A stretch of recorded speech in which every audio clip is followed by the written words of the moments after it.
G'day Flegends, welcome back to Barrel Surf Podcast. On this week's show, we have Margo. Brenden Margieson was over for the recent Yallingup Board Riders Single Fin Theory. Margo made a good run in the comp all the way to the final.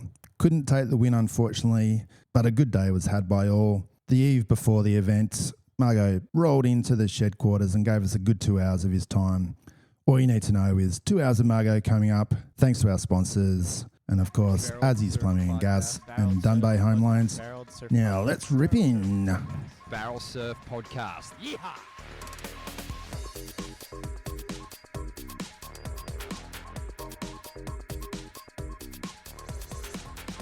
All right, we are ripping in on a Friday afternoon. Welcome to Barrel Surf Podcast. Namu here in the Shedquarters. I'll tell you what, we've got a ripping afternoon coming up in the Shedquarters. To my right, as usual, Mr. Adam Kennedy. Adzi, hello. G'day, mate. Yep, good to be back in the Shedquarters. Friday Arvo special. I'm pretty sure it's the only reason we do podcasts, isn't it? Generally, is because we want a Friday afternoon beer, and that's why we started doing them. That's how it started. So here we are in our natural environment, the Shedquarters Friday afternoon. But it's not just any old Friday afternoon. Oh no, we got a special one on the eve of the Single Fin Theory going down tomorrow. The Yallingup Single Fin Theory. And as we all know, everyone gets a bit worked up before the Single Fin Theory. And it's a bit like Christmas Eve, mate. It is a bit like Christmas Eve. Christmas Eve if you're a 7-year-old kid. Yep, or a 50-year-old Ant-Man. You get real excited about Single Fin. Mate, we have none other than Paul Antman Paterson joining us once again in the Shedquarters. How are you, Ant? Yeah, good, thanks, Adzi. Good to be here again. Yep. And now the event is biannual. The froth levels are really doubled up. Literally haven't doubled. They? So double amount of froth, but the forecast may have let us down a little bit. But you know what? Fun, will reign supreme, as it always does. Contest director for many years, Ant-Man's always managed to pick the eyes out of the local beaches, haven't you, mate? Done your best. Yeah, this weekend's going to be a special task at picking the eyes out of something that may not even be there, but we'll make it happen. And we'll put some lipstick on the pig, mate. Exactly, as we do every year. It always works out, and we all always have a ball, don't we? I always find after about 12 o'clock, the waves miraculously start looking really good, and everyone's it's pumping out there, everyone's ripping. I'm not sure why that is. Indonesian medicine, I'd say. This may be. But, mates, courtesy of the Single Fin and Ant-Man, we've got an extra special guest in the Shedquarters. We do. This afternoon, mates. He's widely regarded as the ultimate quietly spoken style master, heavy-footed rail master, laid-back Aussie underground charger, and quite simply one of Australia's finest ever surfing products and crowd favourites, Brenden Margo Margieson. Hey, yeah. How are you, mate? Welcome, Margo. Thanks so much for having us, guys. It's awesome to be here in the shed and having a beer or two and relaxing out. Sick, mate. Yeah, well, to say we're stoked is probably an understatement. We're all of the era that grew up just absolutely flogging our VHS tapes, literally to death. You just played them until they died. They started glitching out after the rewinds, and, mate, the Sons of Fun and, the Green Iguanas and Sick Joy and... mate, you were obviously a large part of that, and no doubt many Australians like myself, mate, we just idolised you because you were the quietly spoken Aussie guy, and you had the brash talk and seppos, Shane Dorian and Ross Williams, and we were definitely just going, mate, we're on Margo's team here. So yeah, it's pretty cool to have you in here, man. It's pretty awesome. I'm sure we're all going to froth out. It is good. And why are you talking about the brash seppos, mate? I just want to ask Margo, were they brash and were they like that, or were they obviously, got to have been mates with them, but how were they? Yeah, they were definitely a little bit cocky, the boys. They were very competitive. They were competitive between each other, Shane and Ross, massively. And, there was just definitely a difference there between, the Seppo guys. and obviously I came from a country town at the time as well. And I was a bit naive of the surfing world when I first came about it.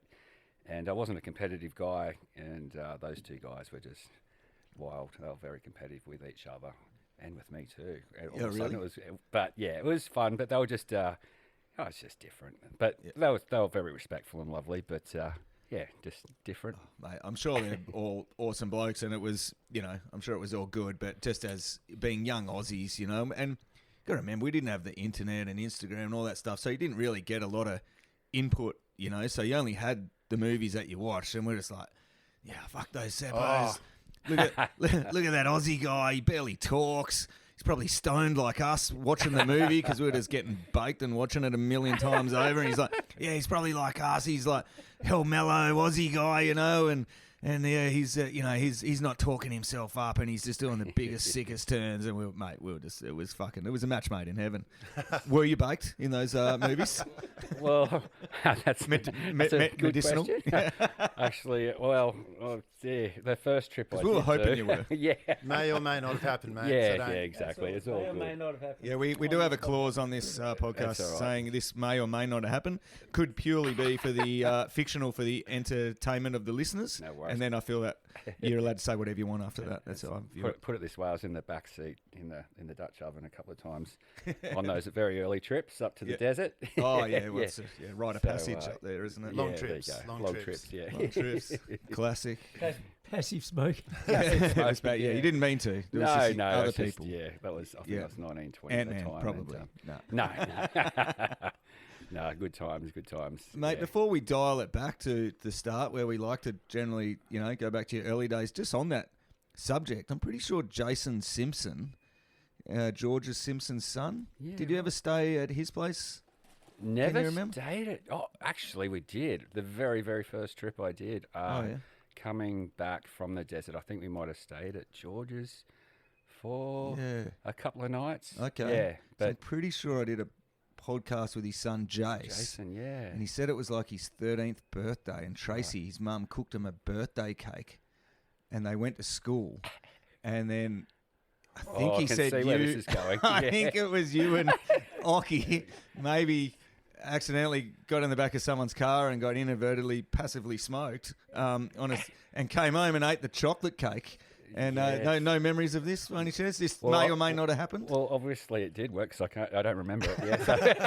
And apparently his mate, Jace, was hell pissed off about the birthday cake. Yeah. But his mate, Jimmy Glaskin, was like, he didn't care. He was like, mate, Ockie and Margo here. Who cares about the cake? Yeah. They're like little 13-year-old surf groms, but Jace was hell devout about his birthday cake. That's so Probably funny. like a Thomas the Tank Engine themed cake or something.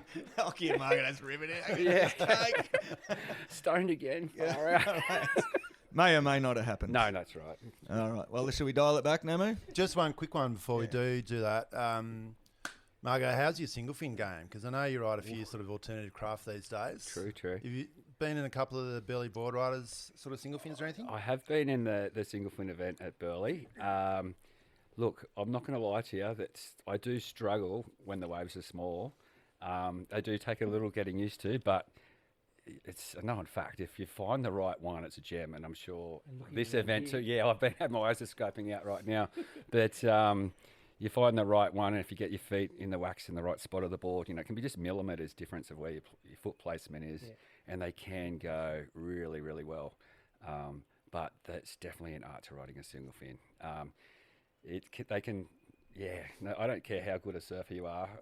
They can really make you look awkward and weird sometimes. I mean, even the best surfers are going to fall flat in their face because their foot's going to be a millimetre out here and there. But I think that's what makes it exciting is, it's sort of like, it's exciting. Well, if we have a heat tomorrow, mate, you'll definitely see awkward and weird, that's for sure. Yeah. Well, for sure. Yeah, well, mate, there is a few singlies hanging up around here, so... you've got the pick of the litter for sure. Anything you want, you're more than welcome to grab. Sounds amazing. Because Antman rides 5.7 singlies all the time, so you don't want to borrow one off him. And he's tasted victory on that thing many times, so he won't lend it to you anyway. What's the one you ride all the time, Ant? What's that one that? It's a board actually I found at Burleigh Heads one year in at the arcade there at Burleigh Heads on the Point. It was a retro shop. This was about 20 odd years ago. And I'm not sure why I was there on the Point, but I saw it, and it was shaped by Craig Bettany, who's a West Australian legend. We just did a podcast with his and brother last week. We catch up with Stewie Bettany out here at Yallingup all the time. So I saw that Craig had made this board. He must have been working for Bill Cillier at Nirvana. It's a Nirvana board shaped by Craig. I went, wow, that's this is one of probably only a few. I'm going to buy that, you know. Yeah, sick. And I had no money at the time, and I sort of went, I'm going to go to the big house up at the casino on the Gold Coast. And did all right that night, came straight back the next morning and bought it. Oh, you legend. No and wonder I've it's ridden such it every year since. No wonder it's got the power. Wow. No wonder. It's only 5'9", if I remember. It's got the thickest rails up the front. Like, I can't get my hands around those rails to duck dive. Yeah. But then it blades out to the bladiest double fly swallow, which is almost paper thin. It's extraordinary. Rails out are probably 4 inches thick at the nose, and the tail is about Like a quarter of, I don't know, an eighth of an inch thick. It's just bizarre. It's loose. And like Brenden just mentioned, if you get your feet in the right spot, it's amazing. Yep. But if your feet aren't in the spot, oh my God, it does feel a bit flat in the weird. face. Yeah, it's all about foot placement, as Brenden just mentioned. Well, mate, funnily enough, I'd just like to throw this out there now. After just watching Sons of Fun and a classic quote of Shane Dorian finishing third in that paddle battle and splashing each other with Ross, and Ross finished fourth, so he's like, I lost, but I kind of won in a way. Just for the record, you probably can't remember this, Ant, but I sure as hell do. I once come third in a heat, and you came fourth in the same heat. So I just want to leave our listeners with that. Pretty much my claim to fame. Because I usually remember that, absolutely. Oh, you do? Yeah. Oh, see, there you go. Yeah, It happened. that was 'Cause, lordish. mate, I do not win heats, Margo. You don't know me, but I'm telling you now, I don't win them. Who's the reigning Not far behind champion you. single fin division at the Margaret River Classic, mate? Yeah. Oh, We know who that is. Oh, we won't go over that story again. It's a total loophole. Total loophole. But I do have the check in a... Oh, where's the was check? it framed? Oh, you're not going to go over it. Yeah. It's not- No, we're not gonna going rehash All right, Let's move on. move We on, move on. let's We got move on. Margo. Let's No, not talk joking. about me. Fucking hell. Joking. All right, Dialing mates. it back. Let's dial it back. Dial it back, Dial it Margo. back, yep, let me- How did it all happen? Surfing. Where did it start? How did it go down? Wow. Yeah, I grew up in a beachside town. My dad was a keen surfer. He moved from Sydney to Byron Bay, Oh yeah. and he threw a surfboard under my arms. He was obviously at the pass at Byron. It was a easy place to learn to surf, and obviously once I caught a couple of waves, I got the bug like we all got, and it's just a place where I surfed. There was always somewhere offshore to surf. You know, if it was a north wind, you go to Tallows. If it was southerly, you'd be on the other side of the bay. And I just was addicted to it at an early age. And then, That would have been like early 80s. I think it was actually like, I was like about 7 or 8. So it would have been, like 1980. Yep, probably. yep. Yeah. So, Mate, what a dream place to learn how to surf. yeah, it was Fucking pretty hell. cool. Yeah. Early 80s at the pass. Are you Yeah, kidding me? Byron, No yeah. wonder you got the No. hell style. Fucking hell. Not so many white vans then, too, I guess. No, it was a pretty cool place to grow up. It honestly was it wasn't hipsterville or anything like that. It was No, just a it was good old Hippieville. classic. It was Hippieville, a Proper little bit, hippie. but just, it was just a good old working But like class proper sort of good town. hippies, not the Yeah, pretend ones. yeah, exactly. No, it was good. So and my parents travelled a bit when I was younger too, so I was fortunate Oh, yeah. enough to, road trips. Did a trip to WA actually, and Oh, did ya? Yeah, when I was super young. Oh, right. Yeah, so Oh, actually your old got to man was surf. hardcore surfer, wasn't he? He was, yeah, Yeah. loved it. So trips up and down the coast, and I was fortunate enough to surf a lot of different spots when I was young. So Was he sort of forcing, well, not forcing, but requesting that you take on some waves bigger than you're sort of ready for? Dad was really good. Like he wasn't one of those pushy soccer dads. He was far from that. Yeah, he was just stoked to see me, do it myself. And actually, I had to do swimming lessons and stuff too. He's like, Prerequisite. yeah, he's just Yeah. like, if you want to surf, you're going to know how to swim. And Yeah, that was cool. probably the only strictest thing he had on me Oh, when I that's was cool. young. Yeah, Oh, it's pretty- but, Pretty reasonable, isn't it? yeah. What was the but- first board that he got you out on there? Was it a foamy or was it fiberglass? Actually, I did have a foamy. Do you Right. remember those blue and white ones? They were like big, thick. They were like 3 or 4 inches. oh, thick. maybe And they Ant-Man's had, here. they had a The black plastic Hammernecks? fin. Yes. The Oh, Hammernecks yeah, And they used to ones? rash your guts after like one surf, but just Try to get a bit like closer. a cool light. No, you're right. Mate, And we've yeah, all those been were through sick. those foamy days. They were brutal. Brutal on the chest. Yeah, radical. Yeah, so and then I got my first board was a twin fin actually. So Oh yeah, yeah, sick. pretty stoked. Can't remember that and don't have it obviously. I don't have it. I wish I had a lot of my old How much boards, would you obviously. pay to have that board? It'd be wrapped around? amazing. I wish I had all the boards that I've had over the years, growing up. Yeah, Yeah. it'd be mental. And mate, can you remember the first? It probably would have happened pretty early, being the past, but Can you ever remember the first wave that you got where you got that sort of clean face and that speed, and you were like, oh, hold on, something's going on here. I'm sort of hooked. Yep. Yep, it's funny. Sick. The first wave that really stuck out was the first barrel I pulled into. Oh shit, yeah. Yeah, it was obviously. Well, I was going to close that barrel, but just having that vision for the first time. Yep. And pulling in and I remember I had an old surfer magazine, and I remember it had a water shot of a tube. Oh yeah.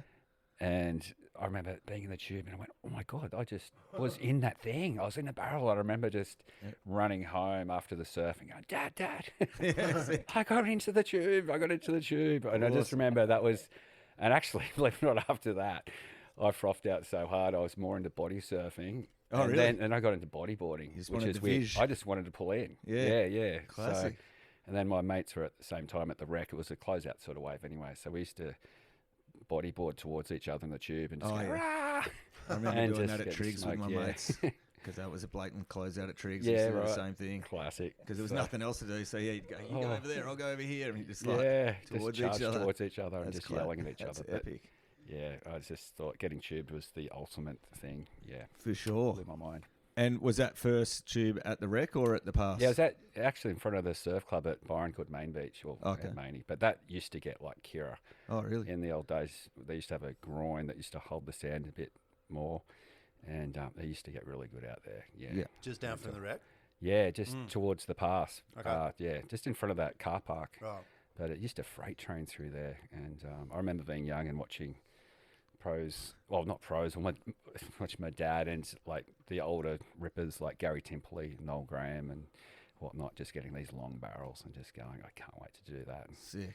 Nice. So you saw your dad get help hits? Oh, actually, I saw Dad. Yeah, Dad used to charge, It's pretty classic, But he couldn't see. He used to just drop in on crew and then just, it was like he was blind as a bat, Yeah, but he still went for it. It's pretty funny. Yeah. Oh, that's classic. So who were some of the other crew around at that time? You mentioned Gary Timpley and... Yeah, well, that was the older crew. Yep. Would have been Willsey. Well, Dave on his kneeboard. Yeah, 100%. Yeah. And and actually a guy called Craig Holly, he lives over here in the West now. Oh, I've heard that name before. Yeah, we went to school together, and we'll sort of like, not competitive with each other, but we'll sort of like driving each other. Yeah, driving each other. And there's a lot of good talent around. And it's funny though, the Gold Coast seemed so far away.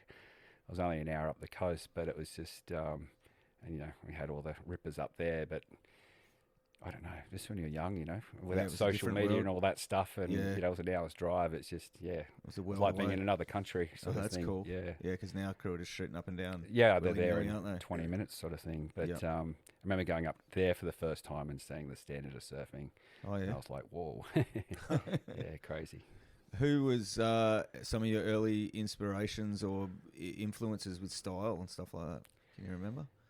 I obviously like the Tom Currans and Ockie, but I never really had a crazy favourite. I was just into doing my own thing, really. Yeah, and cool. But obviously, Curran, I really liked the way he surfed, and Ockie was sort of pretty mind blowing. Those two really stood out. Yeah, for sure. Yeah. When was the first time you met Ockie? Because obviously you've looked up to him, and then your paths solidly crossed later in life. Is usually everyone's got a funny hockey story. How did you first meet him? Well, when I first got picked up by Billabong, I think I was like 18 or 19, and then Munga Barry was meant to go on a trip to the West actually to shoot for Green Iguana. Oh yeah. And he did his knee, and then I got the invite. Oh, sick. Yeah, the team manager rang me and goes, "Oh, can you be?" Get to we'll fly to WA to shoot with Jack McCoy and surf with Ockie up in the desert. And I was like, oh my God, just you kidding me? Sick. So, and then fair enough at the airport, Ockie was already over there, and Jack and Ockie and I drove up with him, and that's when I was in the Dutch oven and just, headed north to the desert. And I've never been the same since. No, the desert changes everyone, for sure, especially if you spend enough time up there. Yeah. So it's a pretty iconic trip, isn't it? It was incredible. It still is now, even though you can still be connected up there to the world, and, there's even internet now and stuff up there, but it's still Still It's as still long as it iconic always trip. was, that's for sure. Yeah. Blew my mind. Yeah, it was incredible. And yeah, very special place. And I feel very fortunate, lucky that I had that opportunity because it pretty much paved the way to where I am today. Yeah. That trip. So it was very special. Awesome. Yeah. So how did you, just winding it back from there a little bit, were you sort of doing comps before that to get to that point with being sponsored by Billabong? A little bit. There was a Pro Junior series that was going around, and there was Aussie titles and all that sort of stuff. And I actually did okay in the Aussies, and I made it to the world titles in France in, I think it was 92 or whatever, and I got to the final, got fourth or whatever. But yeah, that was when I just got sponsored by Billabong, and then I think that gave me the opportunity to go on that trip to... Yeah, nice. Yeah, so... But then, yeah, I was just a typical young grommet, did all the contests, the local contests and stuff, but yeah, it was like, I don't hate contests or anything. Everyone thinks, oh, I must be anti-contest guy, but it's I love, it's probably one of the best feelings in the world, winning a heat. It's amazing, so, but doesn't happen very often. It only happened about 3 or 4 times in my life. Yeah. Oh, hang on, mate. Hang on. You've won a very special contest. Oh, yeah, I did. Indonesian island of Nias. Yeah, that was Tell pretty us cool. about that. Was it smoking when you won? It was pretty good, man. It wasn't massive. It was like 5 foot and pretty perfect Nias. And I don't know, I was just always in the... I always jumped off last in the heat, so I'd always have priority. And I did that in the first heat anyway. And I thought, oh, that worked. Yeah. I got the best wave because it was, wasn't, man, it was no priority system. So No priority, 4-man heats. yeah, it's Oh, pretty so dog eat dog. So you jumped off the reef last. Leave the keyhole last. First in line to get this. Yeah, so then set. because the way Nias works, Exactly, you're and then closest, to I the peak. So I was And you're just like, oh, I just got here last on my heat. Oh, what do you know? I'm I in the spot. So I just played that Nice. be a prick rule, sort of thing. But and it worked in the first heat, and I went, I'm going to do that every heat. And then all of a sudden I made it to the final, but Oh, yeah, nice. and everything just panned out. And it was pretty funny because I was against like Poto, and they're just like the most hardcore hustlers, and like you always wanted to show them respect. And I remember Poto just wigging out at me in the final, like that I was going to get priority straight off the bat. So you both just standing on the land. Yeah, just like I think even in the semi, I jumped off the heat. It already started, but I made sure I was last. I went, no, I'm Really? sticking to my rules. No yeah, way. and it worked. That's And then I classic. thought, oh, I might do the tour now because I won one or whatever. And I went to France or whatever, and never got through a heat even after that. Yeah, I just got smoked everywhere I went because it's you just so Pick your locations, mate. exactly And right. that is clearly suitable for you in the green room at Nias. Yeah, As it is for Epic. Ant-Man, also won there too. yeah, exactly. You won the next year, didn't you? The following year. And possibly before that too. Yeah, you won it. No, I think I He's won just the not That's what I'm competitive. He's got me wondering, twice 3 to 1. But what a place for a contest, hey? Just getting so so, good. barrel off your head. How was There's that? nothing better in my life than winning those events. That was Yeah. unreal. Sick. It was. I mean, you do a few turns, but the barrels, those double ups on the low tide. This was before the earthquake. Yeah. So the low tide was definitely the go, and I just was made sure I was in the spot for those double ups when people would be too far out and missed them. Yeah, Geez, they were incredible. yeah. On my first trip ever to Nias, like a little while back with Adzi, when we went out a trip to Sully's place, and didn't get it great or anything, but jeez, what a wave! Yeah, it's magic. Incredible. I've had it really Incredible. good. I like how you said, oh, yeah, people are too far out for those doubles ups. And it's like, I know why Because they're too far they out. don't wanna 'Cause know they fucking about look terrifying. They've got double ups coming towards you. Like, Ant-Man's like, I'll just He's sit just right licking here, his lips. waiting on He's right licking here, his just rubbing his hands. Yeah. Yeah, man. How was that Challenger series a couple of years ago where they got it? Did you watch that? Like 2 years ago? I and it was saw like moments proper of it. 8 to 10 foot. It was pumping. It looked incredible. Yeah, they pretty scored. serious. So, mate, your competitive career, you went to Europe. No doubt it was just slop. I'm It was imagining, just and- small waves, and and I actually went to Brazil after that as well. I remember after Europe and not getting through a heat, then going to Brazil at this place called Recife, which is northern Brazil, and it was like literally under 1 foot. Yep. And just getting hassled so hectically, and I remember punching my board like I don't do Really? that, and just going fuck this, anyway. And that was it's it? a bit Was that not it? being Oh. a sport, but I just went I can't do this, and then Billabong said, "What were you doing anyway?" We just wanted to go surfing, and I went, "Yeah, true." Oh, really? But just I was lucky. I had that free surf, sort of created that path, So, Well, mate, you've sort of. Oh, sorry, you go. no, I'm just glad I had a go though and Yeah. did it, and because people wanted me to compete. Well, I sort of did too, but there's not that what if I didn't do it. Like, Yeah. I had to go. I didn't make it, and Yeah. it's all good. Like, Different story if otherwise, it's 6 foot J-Bay and they have waiting periods like they do now, but yeah. Yeah. It's almost Not like a different sport, though, right? Surfing like 1 foot Brazilian much beach better, waves. yeah. Surfing this or J-bait Cloud 6 break foot. or something. Yeah. How about Hawaii, Margo? Did you have Hawaii. a good crack at Hawaii? Yeah, I loved Hawaii, and obviously we spent in the early years trips, and when you're old man, Yeah. I think we stayed over at Turtle Bay Hilton. He had testing out leg ropes for creatures. Oh, back in that's the early right. Yeah, days. there you go. Testing out that Yeah. So, But just Hawaii's a special place, obviously, and I know you spent a lot of time there, Ant-Man, and obviously the charger that you are. It's a bit more your go, mate. I Bit love more it. push. Yeah. No, I love surfing waves like Sunset and Haleiwa, and like big open face sort of waves. Because I love riding longer boards too. I feel like it suits my style of surfing. Yep. So. And in the world of surfing, I mean, you're a bigger guy too. It was especially, it's predominantly smaller guys. They're getting bigger now, but especially in the 80s and 90s, you Carroll and Derek Ho, and man, they're all small guys, right? True. And so they're getting through these little waves, and it's got to be easier for them, surely. Yeah. Small guys are big thighs now, mate. Yeah, Small it guys is. with big It thighs. is, isn't it? It's True. all about the thunder thighs these days. Yeah. Mate, I wouldn't mind touching on Hawaii a bit. I'm sure you got some good stories there, but you were mentioning just before we go there that how you went to Europe and they said, "Oh, we just want you to go on videos," and that. I mean, a lot of people sort of regard you as one of the early, if not the earliest, free surfer, as in terms of it becoming a legitimate job being a free surfer. Was there people that you were aware of being a paid free surfer before that? Well, That you knew of, or were you sort of thinking, "Oh, this is new ground here"? yeah, people. I definitely get targeted as that's. I was like the first free surfer, whatever. Yeah. Which is, I feel it's a weird question because there's definitely, everyone's a free surfer at the end of the day. But like Gary Green, and there's probably a couple other crew, but Gary Green really stood out. I think he was the original free surfer. Oh yeah. He was doing the early rip curl trips and wasn't really competing there for a while. But yeah, I'm not sure what.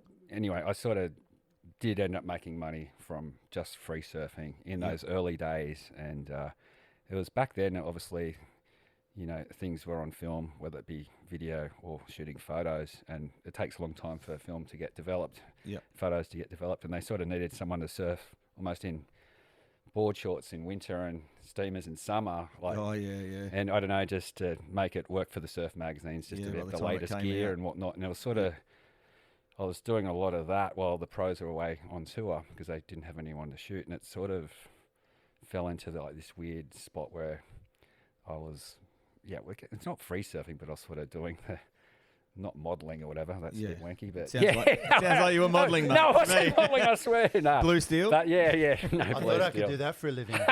Be really, really good looking. Yeah. No, But it was it makes pretty total funny. sense because Yeah. at that time, as Brenden mentioned, all the pros were out doing the tour. The tour was really busy back then. It was And- packed and with the- events. Now I've worked in the industry for a while. We needed a good surfer like Brenden. Who's back at home to do all these shoots? And Yeah. we need Yeah. some. And everyone was away, so it made total sense. Yeah. And it got to the point, people like Brenden were actually more value than some of the pro guys on tour Yeah, for that particular company. Yeah. They're always here, they're always around, doing their thing, representing. Yep. And we're Get some shooting shots. in good waves, Yep. and then they would send us to good locations while the guys on tour, in the big league tour, that was like, it was in shit surf. Yeah, just and then battling. all of a sudden the surf mags would go, we'll do an editorial, not just ads. Yeah. So all of a sudden getting lots of exposure in those early surf mags, and it sort of it looked more inviting as it probably did to do the competitive thing. For and, sure. it definitely made a path, obviously. Yeah. In that And era of the Was it? 90s. Were you getting paid enough to sort of save up and buy a house and things like that, or was it more just like you just living the good life and surfing heaps? Oh, there was In those early days. Yeah, it was free definitely. I think when I was about 26, 27, it was. I think from about 24 to about 4 years where I'd made pretty good money. Yeah, cool. From sponsors. I had Japanese sponsors. And it was what like, Japanese sponsor did you have? Oh, it was called Rock Dance. Oh, yeah? Yeah, they were classic. They just sent me a bunch of stickers and just paid me US dollars. Oh, like just every month, just like boom, boom, and didn't even have any contact and just sent me a Christmas card for like 4 years in a row. Went, thank you, Margo. And just like, and I said, you still got my bank account details, all good, and sent me stickers. Yeah. That's good. Actually, I think I still do have one, actually. It's pretty funny. Epic. But and what was their product? Well, they were You don't a even know, surfboard. do you? No, Rock Dance. They were like a surfboard distributor, I think they were. Like so. Yeah, there was actually like a funny shaped. No, that Wakita. Take of that pipe charger, but it was a weird looking sticker. But and then another Japanese sponsor called The Shop. I've actually called The Shop, and that was just like this tiny sticker, and they paid me as well. Sick. And Billabong were looking after me. Then I had a couple of other sponsors at the time, and it was good. It was funny. Like when I was from that age, though, I didn't really think about it or plan it. It just sort of, I just felt like I fumbled into it, and I was just like, la-di-da-da, this is how life is, da-da-da. And Did you it was have a pretty manager sort of bizarre. looking after it for you? Oh, no, it's just... Seems like a Billabong surfer thing today. Just not have a manager. I don't give them 20% of my earnings. Yeah. So you're just doing it all yourself? Just doing it all myself, yeah. Unreal. And Did we you just negotiate contracts, or you just sort of no, I didn't even... I just took what was offered, honestly. Yes, that sounds good. Yeah, it was... Yeah, I didn't... Honestly, like, I had no one to... It wasn't heard of, I don't think, back then, or I didn't know about it. Yeah. You want to send me product and cash in envelopes? Sure. Yeah.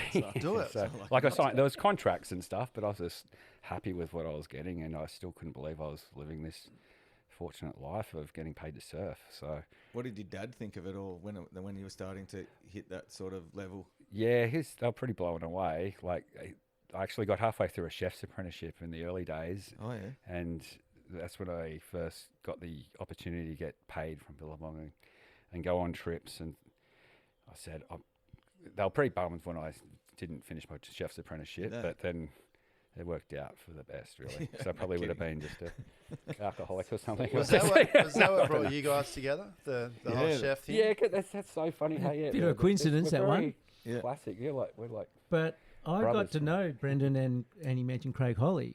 Yeah. When me and Jake went over east, we used to travel up and down the east coast, and we hooked up, I think, for a few events, didn't we? We did a road trip. Was it down Phillip Island? Yes, Phillip Island. Yeah. Oh, unreal trip back then. We just sort of filled a car. Was Sam Carey with us? I think he was on one part of the trip. Yes. Maybe a few of the boys. It was a long time ago, but we just basically filled the car up with humans. The boards on the roof looked ridiculous, more higher than the car was big, And we just go on this big road trip to these events and have such a good time and hopefully win some money on the way. But it was a great time. Definitely. Yeah, for sure. Namu, I came in from the surf the other day, and you wouldn't believe it, I was bloody dripping wet. Dripping wet? Would you read about it? Dripping wet after a surf. Didn't know what to do with myself. Had to put my work clothes on. What do you know? Sitting there on the back seat. Absolute brand spanker, top of the wazza, Shark Eyes hoodie towel. Mate, like everything else in the Shark Eyes range, they have not skimped on the quality. It was so good, and it actually looked so saucy. I almost didn't want to use it as a towel. I was like, this is a going out hoodie towel. Mate, I was almost not going to use it. It looked that premium. Put it on, did the job. It's got a sick little pocket in front just in case you do want to run it down your local nightclub. Shark Eyes hoodies, towels, like their whole range, nothing but quality. Absolutely love it, man. It's sick. Get around it. T-Bone, I know you're a bit of a fan of the red wine, mate. Yes, I am. You enjoy a Forester estate, don't you? Tell me about the latest bottles of wine you've been drinking. Listen, I can't get past the lifestyle range. For an average Joe, the lifestyle range is like for a premium Joe. Like the Shiraz has got more medals than, a couple of World War II veterans. Yep. Nice. And that's no disrespect there. No, Get into the lifestyle range. Absolutely love it. You can't go wrong with it, especially the Shiraz. especially the Shiraz. Use the barreled coupon in the checkout on the internet. Well worth it. Thank you very much, Forester Estates. I'll tell you what, it's coming up to summertime and I am absolutely loving Cheeky Monkey's Kolsch. It is an absolute staple in my pantry, along with flour, sugar and butter. I have it always ready to go if I'm going to whip up a little beer batter even. Ooh. Yeah, a bit of beer batter for some nice freshly caught fish. Fish responsibly, of course. Can't go past the Cheeky Monkey Kolsch. Biggest win was Nias, obviously, and then you went down that free surfing thing. Mate, what was the first movie that you got involved with, the Jack McCoy movies? Which one was it? Was it Green Iguana? It was Green You Iguana, mentioned that. And then Then after that, after doing that little desert session in Green Iguana, Jack was pretty keen to get me involved in other movies. And then I think it was Sick Joy, and then there were the boat trips in Indo. Oh, yeah. Back in the early days through Sumatra, and there was not many boats up there. So that was incredible time to be surfing up there with no other boats. We were like, we never ran into anyone. Really? Like surfing macaronis and that with nobody around. And Awesome. it was just that era before it all sort of took off. So that was pretty incredible. Like people, Nias was probably the only big place, go-to spot up there. But all those, that island chain up there was still pretty untouched. There's a couple of random boats every now and then, but generally not. You're just surfing.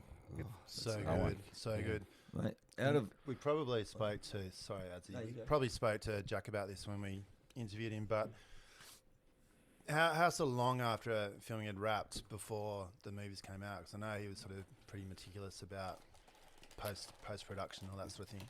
Yeah, that's... I honestly think it...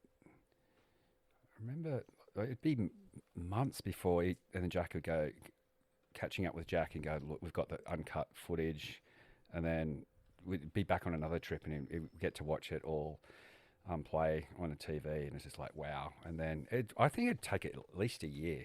Yep. It'd be a year at least for the, after all the filming to come out, because he's obviously so, particularly with the music, the editing, and obviously perfectionist Jack was. It was he put a lot of blood, sweat and tears into his movies. Yeah. How was it working with Jack? Was it was he demanding? Were you sort of like, oh man, this guy's pretty pushy, or was it cruisy, or how was it? Yeah, Jack was definitely pretty demanding. He was he was he's a different cat, Jack. It was a lot of fun to work with, for sure. But yeah, he was very I just remember I think the second one trip surfing outside somewhere Impossibles, and there was a strong current, and Jack was like, I couldn't get to where he couldn't get to where I was or whatever, and I just kept getting barreled after barreled. He wanted me to surf further down, and I was like, it's closing out, I'm not pulling in. And he's like, get the hell, and I was like, fuck no, I'm going up here. Yeah, right. And I remember coming in, he was so pissed off at me. And he goes, I'm going to send you home. And he's like, but I was a grommet, and I was like, oh my God, I've really stuffed up here. And he's like, he was, but That's obviously cool. he's burning energy, with his flippers, trying to do his thing. And I was just learning the ropes I'm getting barreled. and I was just learning the ropes of what it was to film. Yeah, it's a lot of work to shoot with someone shooting water. You got to have that communication, and it's not all about yourself. You got to work with the cameraman. But anyway, I know you used to love everyone making them do skits and little skits, and I know that you always came off in those movies as you looked a bit shy and quiet compared to some of the other people involved. Did he ever try to get you to do silly stuff and you were just like, oh man, I'm not doing that? Or did you always just like, okay, I'll do whatever? Yes, a couple of times. I hate doing anything like that in public or with other people around. Like, I'm fine doing whatever if no one's around, but I hate it when there's in public and trying to do some crazy skit and everyone's sort of looking what's going on. I just feel a bit embarrassed or self-conscious. I don't know, but it just doesn't feel natural to me. No. That's definitely. I'd rather be in the bushes or hiding away doing something silly than doing it in front of people. Oh, you know what? I just had a memory. I've noticed that Ant-Man's calling Mr. Margieson Brenden, not Margo. And I remember Don't Call Me Margo from which film was that? Do you remember? Yeah, I think that was from the first Green from Iguana. Green Iguana. Was Yeah, it? that was sorry, doing it. sorry about that, Brenden. No, that's funny because that was a skit in that Don't Call Me Margo. Was that taking a jab at Kong? Or not? I got no idea. I got 'Cause no you know idea. how he went through that Don't whole call me phase? Kong or whatever. Yeah, he's like, I'm serious Yeah, now. I'm Like, not sure the but he theory was behind deadly serious, apparently, wasn't he? Yeah. You remember all that era, don't you? When he was like trying to be a competitive guy. And, Yeah, I just think it was a little catchphrase they had to sort of oh, did they? maybe. I'm not quite sure why they kept the Don't So you Call Me didn't mind Margo. people were calling you Margo? No, it's funny because people still say, is it okay to be? Oh, really? Yeah, okay. Call me call me whatever you want. Mate, out of all those movies, I guess they were pretty iconic.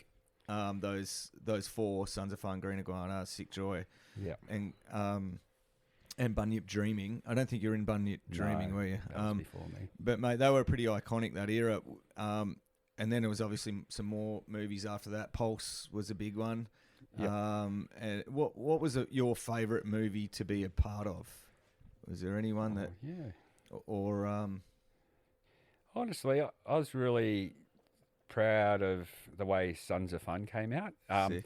Yeah, like not so much, just the stuff with me and Neil at the end in Indo. It felt like I learnt how to work with Jack a lot. And, I just think there's I got some really good clips, like water clips. I love water clips. Yep. And, I was pretty stoked with a lot of that footage. I think that was the movie that I surfed the best in. Yeah, cool.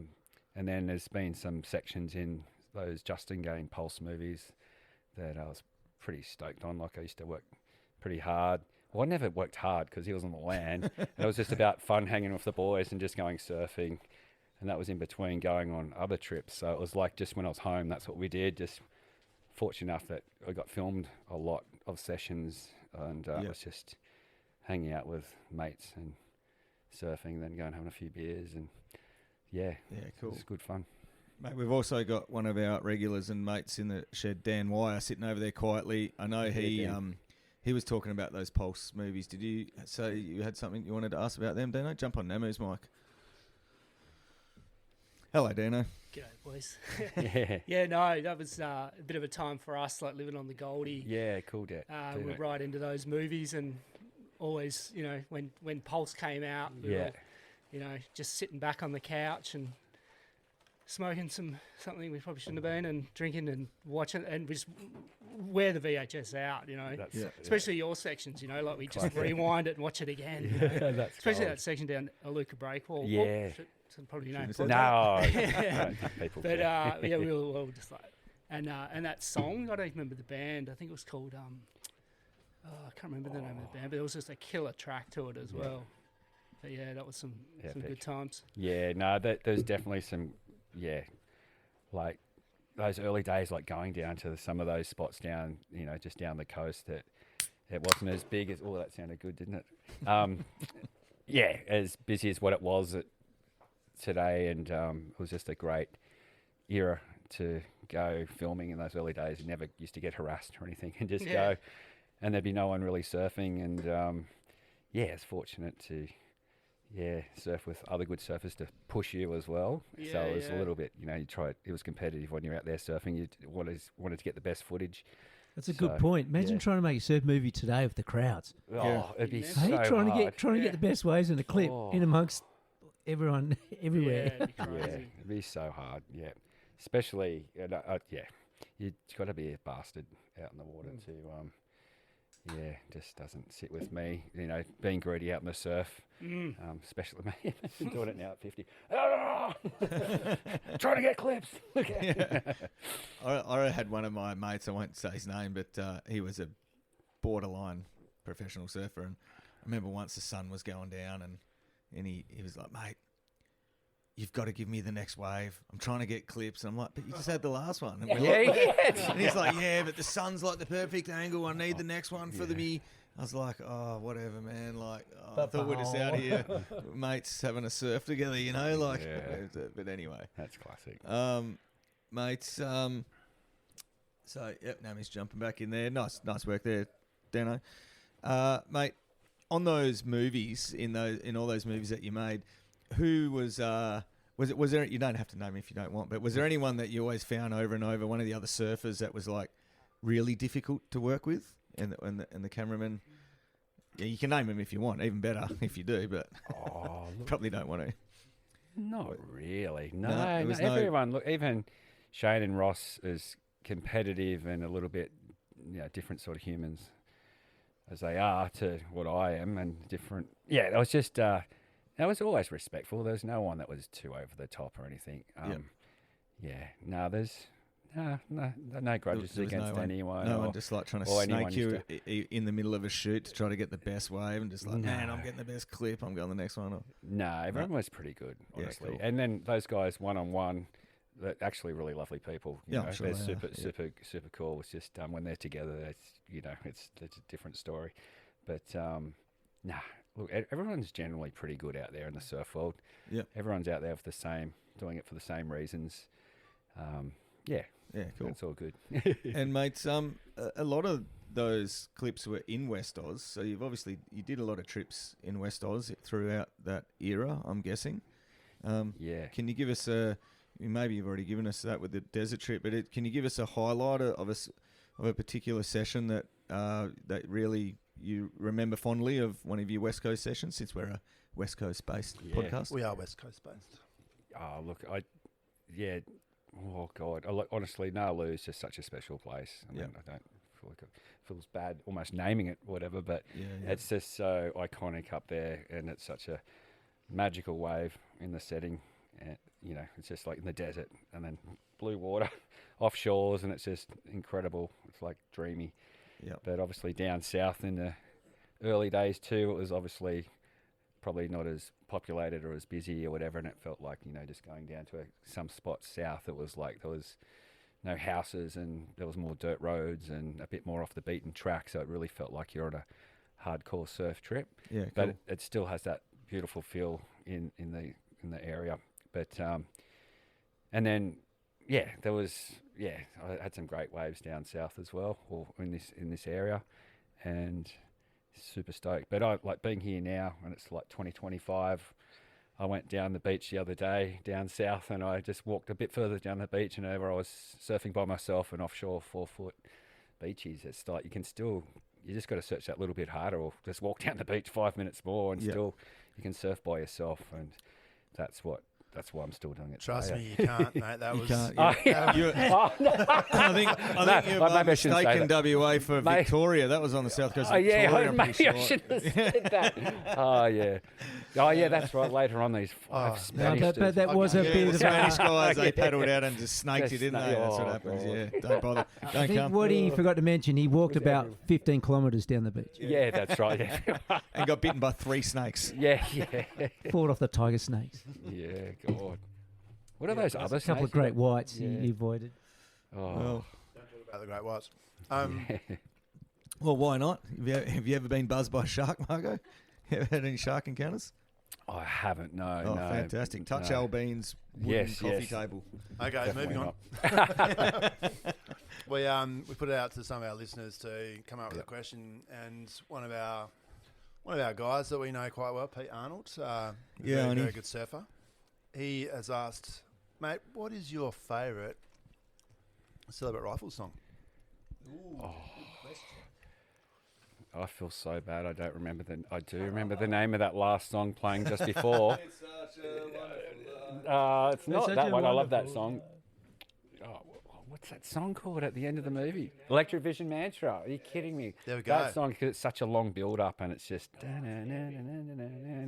it's such a psych up, that song. It's Iconic awesome. Australian band, and just So soundtracked sick. so perfectly to those movies, I reckon. 100%. Yeah. No, Celebrate Rifles. Rule. There you go, Pete Arnold. You've got your answer to the Electric favourite. Vision Mantra. I can't believe I never thought of that. I think we all have Jack McCoy to thank for that. True. Jack really specialised in getting the best music for his videos. Not only making the best surf videos, but he found the best music to go with it. How he negotiated that back in the day was very special talent he had. Yeah. But he was the first one really to put together the best surfing with the best music. And you know what? When you got the videotape playing in the background as a young, you got the volume turned up. Next minute, Mum's going, "Well, I love that song," or whatever. And then it's sort of like that sort of music everyone loves, like in his movies. So it's like, I think even some other early movies, Billabong movie, whatever. There's a band called the Johnnies, and my mum still plays the Johnnies today. And I was like, "What the hell?" And I was in a surf movie. It's like that's where she heard it. And True Sounds of Liberty. Yeah, TSOL. Yeah, they rocked. Nice. Yeah, there's plenty of bands in Australia and around the world that have become super popular, right? From being in surfing surf movies. Yeah. I mean, Pennywise is a perfect example from Taylor Steele's movies. Yeah, sick. good stuff. Yeah, epic. Mates, all right, well, let's throw it out to maybe some of our standard questions that we throw at a lot of our guests, the big hitting ones. Well, I know where you're going straight away. Yeah, good. Yep. Mate, which one should we start with, mate? I always like the best wipeout. Yeah, that is a good one. All right, well, let's start with the worst wipeout then. It's best, worst, depending best, on which worst. way you Yeah, look at depends how you Best, look at it. Yeah. worst. Worst wipeout. Wow, I mate. feel like I'm the wipeout king. I've had that Well, many to be over the fair, years. we just watched Sons of Fun, and Yeah. we were commenting on the box session there. You had Oh yeah. Oh, actually, that's one of the better ones because I Is it really? perforated my eardrum out. Did you there. in that section? Yeah. No way. I did. And I lost my equilibrium for a few seconds because Did ya? Yeah, the And water. Jack went- McCoy's going, get and back come- out. Yeah. Yeah, and that spun me out. Just my ear Yeah, popping right. and just going that high pitched noise, and then that- and I was like a stunned fish on the surface. I couldn't lift my head above the water. Really? And that was, and he used that wave in that section. No, he didn't actually. Oh, he didn't? Yeah, but Oh, yeah, because I he's got put in some smoked other out good there. wipeouts in there. Yeah, I think I landed right near him. It was one that he He was fucked up the getting out shot, of the way. didn't He did. That's Yeah. why I perforated my eardrum. No, it wasn't the case at all. But It's actually quite frightening, isn't it, when you do your eardrum? yeah, Like, I've it's done one scary. too, and like for anyone that doesn't surf, you're in the water, and you could so easily drown. Like Yeah. I had to really focus, going, okay, I know what I've done here, but you got no coordination, you got nothing. You can't paddle, you can't No, use your arms, you're just floating, just in a daze, going, what the hell? Yep. And anyone who doesn't sort of not familiar or comfortable in the ocean would drown like so Yep. so easily. Yeah, yeah, Yeah, it was a wild experience, that's for sure. yeah. Right. But Oh, look, that's a good one. And it's this year actually just being a bit older on a 2-foot wave, like duck diving. I got rolled and hit my head on the temple on the sandbar, did you and I didn't get knocked out, but I got really? concussed. Yeah, Wow. and I thought I was going. Yeah, that tripped me out. But it just goes to show it can happen in any sort of surf. It always And I was happens just in the small duck stuff. diving in the smallest waves.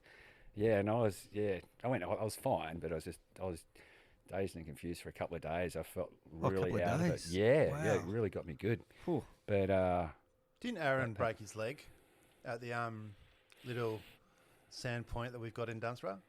Ascar? I'm pretty sure he... hey, yeah. That little kiddie's wave. Yeah, he came off and, the sand's quite compact there and just hit it. I'm pretty Yeah. sure. Mate, you let And- your and guard snapped- down he in snapped his small leg, waves. you yeah. I do. reckon. That's the And that's thing. like Yeah. that big. Yeah, Yeah. that's nuts. Yeah. And you're always in close proximity to the bottom and your board, and everything's Yeah. all close when it's small. I don't know. Yeah. It's my theory. But I've had a couple of big hold downs actually at Sunset. I'm sure you might have had one or two there. That place really holds you down, and just like thinking, oh my god, am I ever going to come up? Like scary, like almost like losing the circulation in your fingertips. Sort of. Oh. I remember, once. Is It's just been ruined for the rest of the day. Like, Yeah, I know the one you're talking about there, Margo. When there's a west peak and a northwest, sort of when the north meets the west, and they come together and they jack another 6 feet. Oh yeah. And if you're stuck under that bit, oh my gosh, it that's the unloads with scariest. the almighty fury and sends you so deep and will pin you and does not And- let you up. and just drags you. Yeah, Yeah. Everything breaks. yeah. Wow. Your board, your leggy, everything. Eardrums. Yeah, Everything. yeah.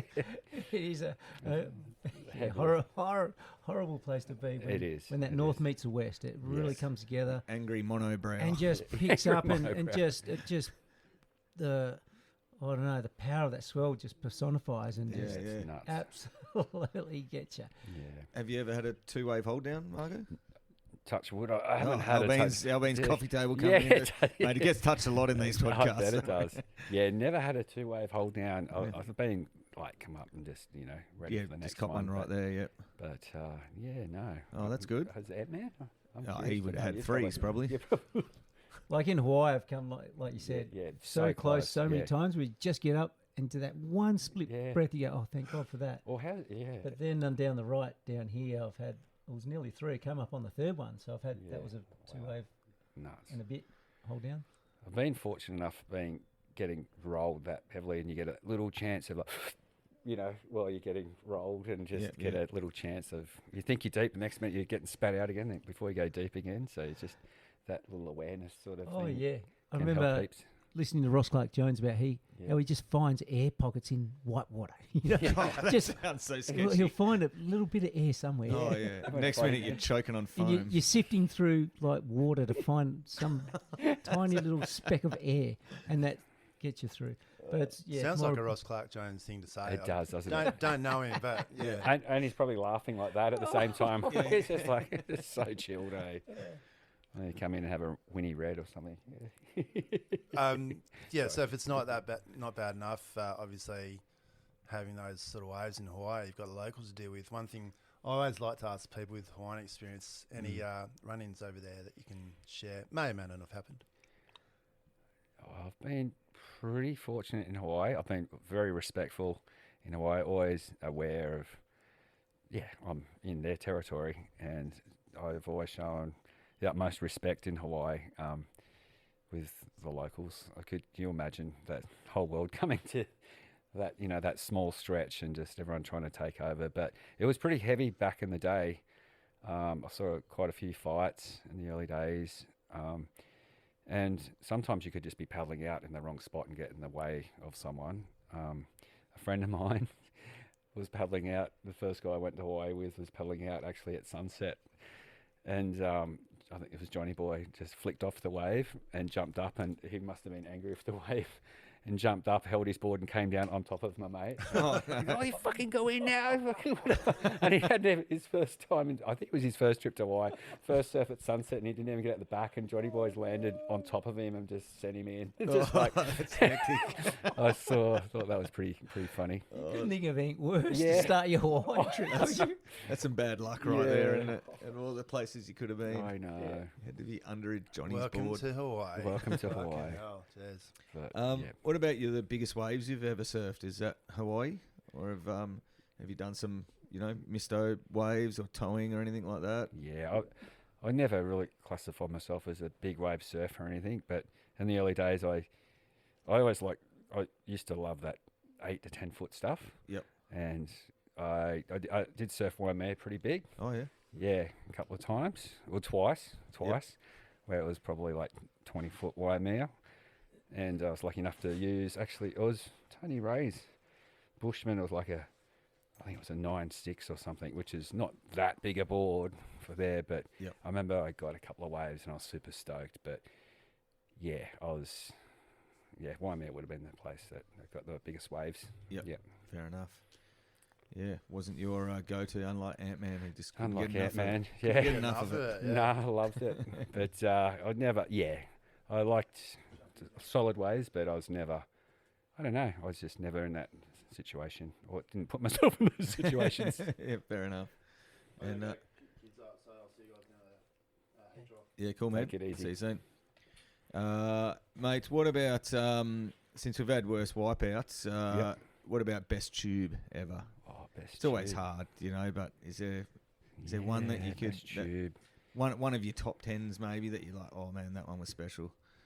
Yeah, I think I had one off the wall Oh yeah. one day. Yeah, well, it was off the wall. I remember it was the biggest tube I've ever been in. Just Oh, like, yeah. and it just, I was like, what the hell? Like the biggest pit, and it just went, and it sucked in. It felt like it sucked.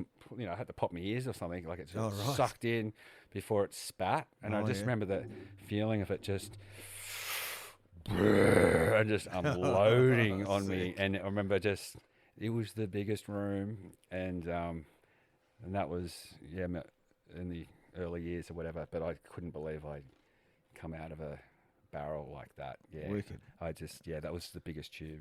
Did that end up in making any movies? Never seen it in anything. Nothing. Or never No photos, no nothing. footage, No. nothing. I remember it was late in the Jeez. afternoon or something. Oh but yeah. it wasn't. In the early years I went to Hawaii, it was just about. It wasn't. Oh my God, I have to shoot every. It was just. I was just going surfing. It was just if there's a cameraman there, there's a cameraman there. It wasn't about. Yeah. Yeah, but I do remember that one shoot. Oh, that sounds pretty special. Yeah. Big, deep barrel, but just that feeling of it sucking in before it just, the spit was just nuts and coming out of it. But that was definitely one of the best. That sounds like a pretty Intense tubes memorable I've had. one for sure. Yeah. I'm still psyched, mate. Mate, what about the worst surf trip ever? Have you ever got one where things just I went had wrong? one, yeah. Oh, this is possibly my favourite question. Okay. Because I figure no one wants to hear about the best surf trip where everything went rosy and you scored perfect 4-footers and got free massages, but everyone loves the worst surf trip story when it's like shit goes wrong. We had one, we went to the Andaman Islands. Oh, in the early days. I think it wasn't with Josh Palmetier by any chance, No. was it? Okay. No. It was... his was that as well. Go on. It was actually Mark Healy. I think Luke Munro. And Katz, James Catto. I think Katz was on the trip. He was. Yeah, classic. Bit of West Aussie flavour. Yeah, we were on it was a surfing life trip, and Shieldsy was the photographer, and we're on. It was the logistics weren't properly organised or thought through. No one had really been there before, and we're on this tri-catamaran that wasn't. It was made for the Sea of Bengal, I think it is, off Thailand. Is that what? I think that's the sea there, right? And it's usually flat, so the boat wasn't made for ocean open waves or whatever. But anyway, we got there. The first day was beautiful. We actually got waves, but then this a low pressure system came into the Sea of Bengal, and we had to just bury up, hold fort into this little bay for like a week. It just sat there. We couldn't go anywhere, and there was no food. We were running out of food. Yeah, right. Everyone was just losing their minds. And I remember someone broke a board, and we sacrificed the board that first day and burnt it and put it in the water. Really? We just think that was bad juju. Yeah, it was just yeah. And I remember we just went on land. I think it was Caddo. They had these little fireworks or something made out of aluminium foil, and I remember him lighting it, and it just went boom in his face. I think it burned his eyebrows, and I remember him breathed out smoke. It just exploded in his face. Oh, it's just Shieldsy got shingles.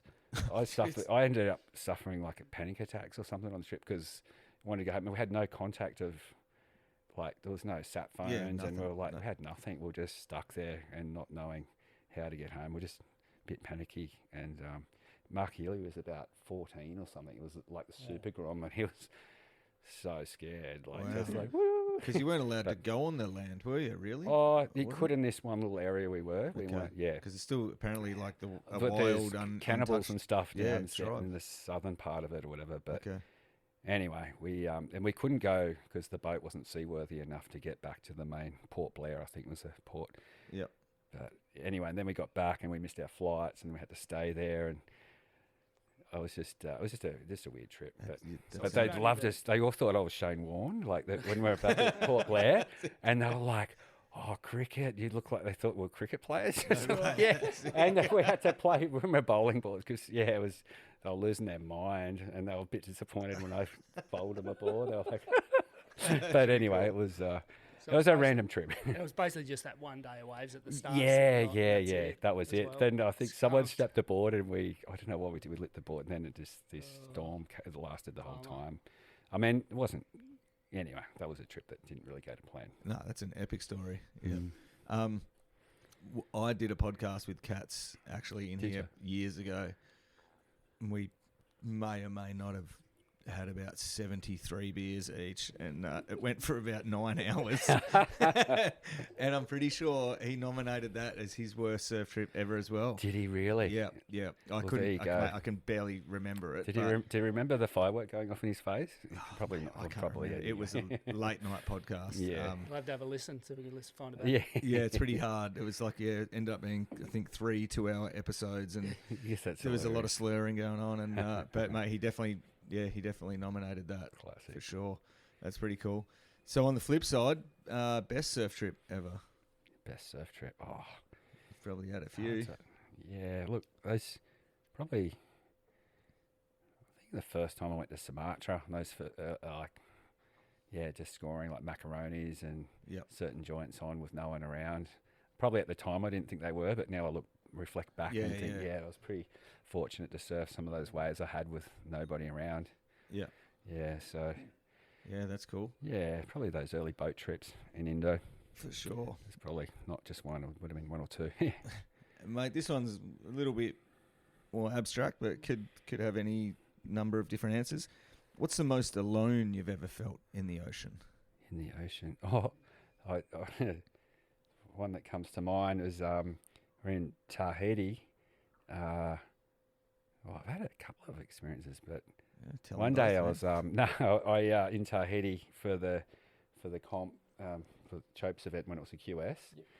And I remember a couple of days before I hadn't surfed and I just wanted to surf so much, but there was too busy at Chopes or whatever. I knew there was a reef down the road, and I hitchhiked down the road just solo, and it was just like a speck out in the ocean, whatever. And I just went, and I knew I could just see speck surfing, and I just paddled, and it was just so much further than I thought. Oh, right. And I was just like, I think it took me like 40 minutes or something. And it was like the deepest channel atoll or the Tigris, and I was just like, what am I doing? Like, Really? and I get out there, and those guys are just leaving. Oh, And they're no. going, what? Anyway, I just ended up just jumping in and just going back to shore.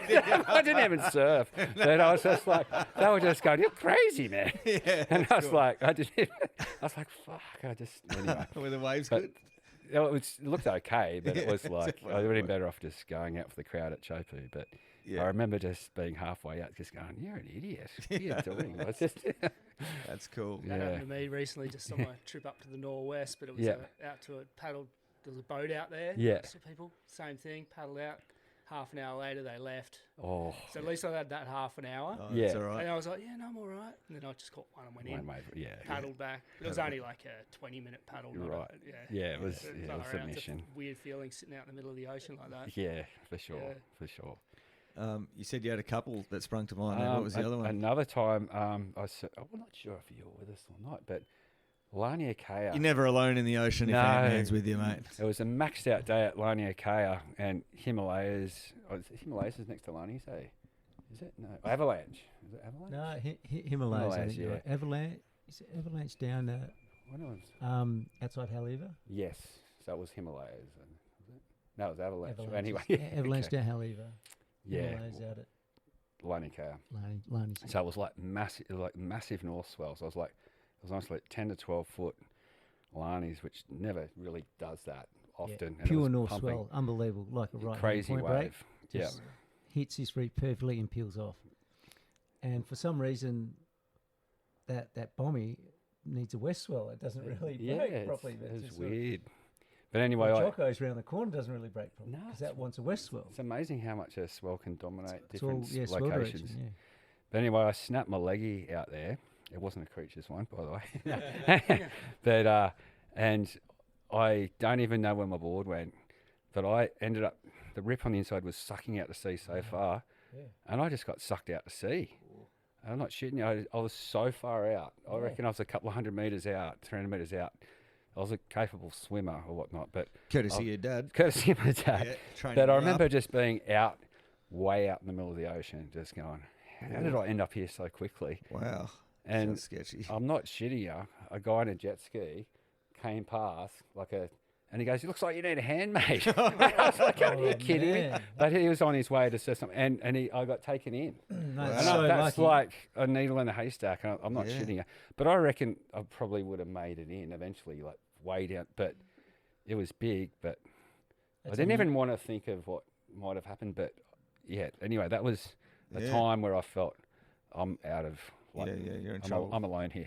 Wow. Yeah. That's awesome. There you go. That's an alone question. That is very alone. Yeah. So that happened. There's a lot of water moves, especially at the end of the wave. Yeah. There's this a channel between Himalayas and Lanis, and the amount of water that moves out there basically just sucks you out to sea. And if you're anywhere in that vicinity, you're gone. Yeah, right. And if the tide was going out as well, you're gone. And if it was like, when you surf till dark, if that happened at dark, you're fucked. Yeah. Done.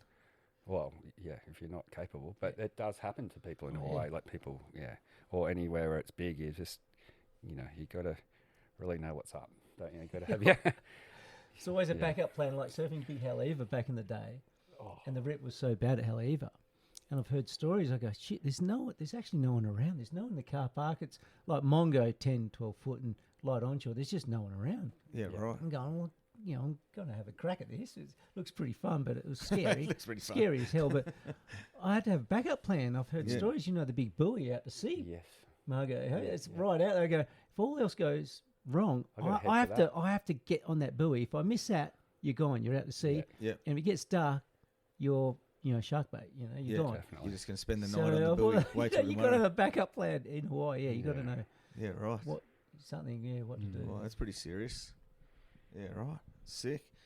Mates, what's the best surfing you've ever seen in the flesh? Margo, is there anything over the years you just, one particular guy was just on a heater or anything, you just went, wow, look at that. Yeah, I guess it's because being sponsored by Billabong, I got to see the Billabong surfers a lot.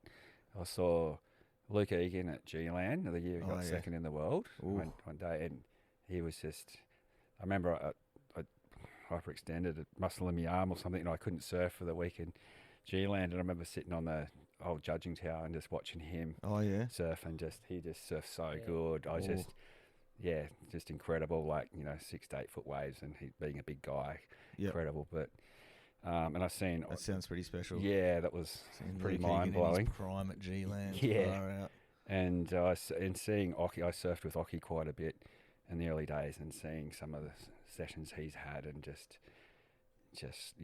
when he does a backhand snap or whatever, just the noise and the explosion of his turns, and awesome. Yeah, it's just like I've never seen anyone that powerful on his backhand when he was really on, blowing the back out of the waves, and just his so probably I don't know. They can't name one Oki session. There's been a couple, but Luke Eakin's session I've seen, and Oki on his backhand a couple of times, just iconic, ripping the bag out of it. Yeah. Sick. Yeah, mates. Oki's well known for being as glorious in the water and funny on land. Maybe fumbling and stuff on land. What's the funniest Oki story that you can share with us? Is there any? I'm sure he's brought you to laughter many times. Yeah, there's been a couple of there was one weird one at the Maldives actually. It was like something was his birthday or something or whatever. We in the early days we stayed wherever the accommodation were at the resort. The barman he was asleep in the little end bit of the bar, and like he just shut the door of the bar, and the guy didn't know, and he just got behind the bar and just started pouring drinks for both of us, and we just got smashed. Well, it was when there was no surf or whatever, and then 20, 30 minutes later, the guy goes, oh, and then we just jumped over the bar, but I just thought it was just cheeky Oki. And, so the barman went to sleep, and Oki just shut the door on him and became the barman. Then just started to become the barman. But I thought that was pretty funny. That's pretty cool. And mates, your son's surfing pretty good. Third generation ripper would be apparent now. Starting to make sense. Where's he at? Micah. Yeah. Have you got more than one child? Or I've got a daughter as well. Yep. She's 21. Micah's 24 now. Oh yeah. He's just off travelling at the moment. He's in Portugal at the moment. Awesome. He's just with his girlfriend at the moment, just travelling through Europe as we did in our early 20s. He's just got a camper van, and he's just classic. Just having a ball, just awesome. Spending a couple of months over there, just lucky enough to just cool. be travelling because around, having really fun. inherited a bit of his style, don't you reckon, Dano? He's got the Margo style. Is that was that something taught, or was it genetics? What happened? Honestly, It's uncanny how It's a similar, trip, eh? how powerful and how similar his style is. Yeah, no, he's look, I was just so stoked to introduce him to surfing, obviously, and then it was pretty cool because he got me back into surfing a lot more too. He's just frothed out, and so good watching your son learn to surf, and then all of a sudden you're sharing waves with him in the water, and it's really rewarding thing to experience in life. And and then he's just become his own little surfer at the moment, and he's doing really good. I'm really proud of the way he is as a young man now, and cool. he's he's ripping the bag out of it. Yeah, I reckon for he's sure surfing he is. really good. Yeah. Yeah. So I love. That's one of the good things about social media. Really, I get to see what my son is in the world, and I can see his little clips he's putting up, and I sort of get frothed out by it. So when I'm not surfing with him, but he lives up at Cabarita now, and I'm living down the coast, so it sort of works out good. When I do see him now, he comes down, but he's just not coming to my place to just eat the fridge out. He's like coming down, he's staying for like 4 or 5 days, and we get to hang out and have some quality time and go surfing, and And has he got sponsors or anything like that? Or? Yeah, he's got it. Yeah, he's sponsored, and he's just trying to do social media stuff. Like that's what they got to do. These young kids these days. So he's just trying to work it out. You know, it's such a tough path. I couldn't even imagine how hard it would be being a young, inspiring pro surfer in this day and age. But he's got some backup plans or whatever. But at the moment, he's just enjoying it. Is he chasing the tour kind of thing? No, he was there for a bit, QS, and then he said, "Dad, I'm not doing any more of these contests." The next minute he's going, "I'm going to NEAS to do the NEAS event." And he's just he takes after his old man, and just he's a pretty average contest surfer. So wishing he'd follow in his dad's footsteps there. I know. How epic would be if he won that. And that'd be cool. Oh, it's a classic. I think he's just like me, puts too much pressure on himself, and he's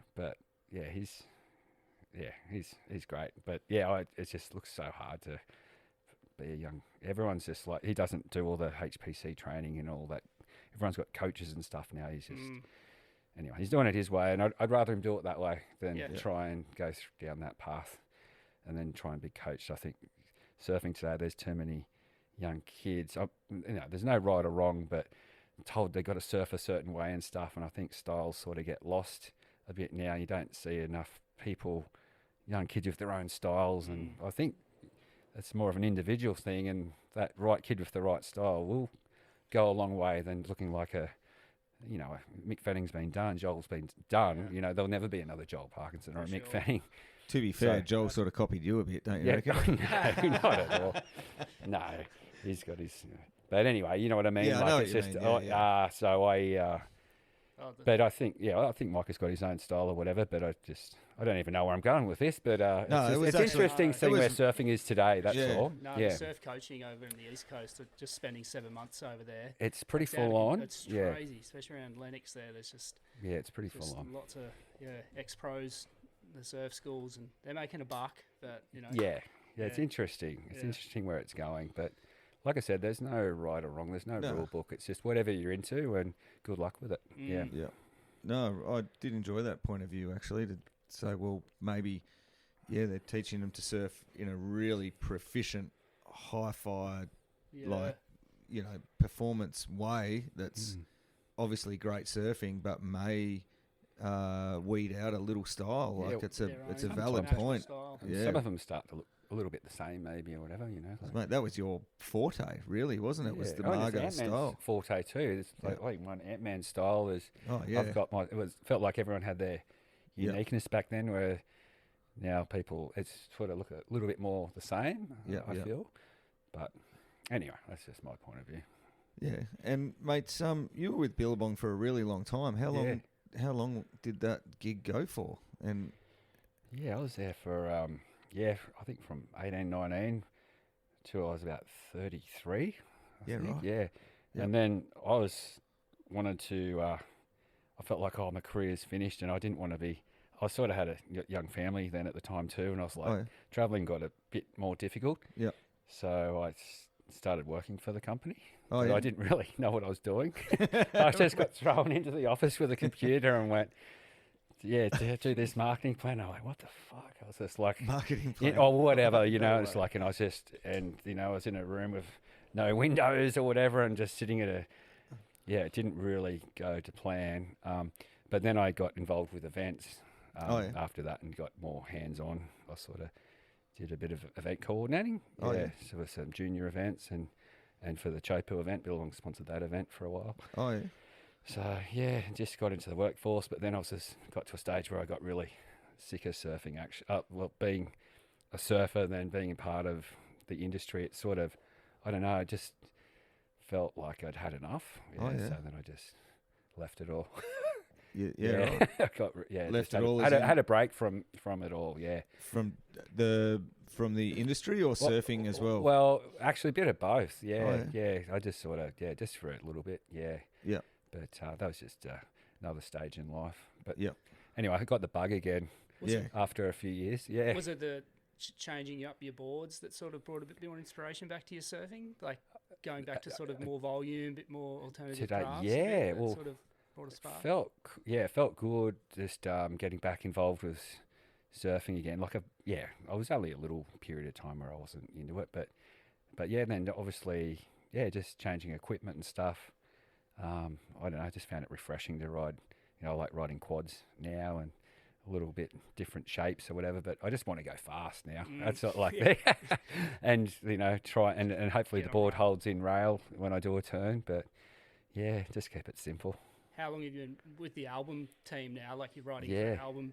Has that been a Boards, few years now? album, they've been so good to me. Hey, like an American brand or whatever, but they just were keen to have someone between 45 and 55, which is so bizarre because Who would have that's thought it, eh? that's the sort of market they're saying that are buying, that are Yeah. into buying that sort of that sort of product. For sure.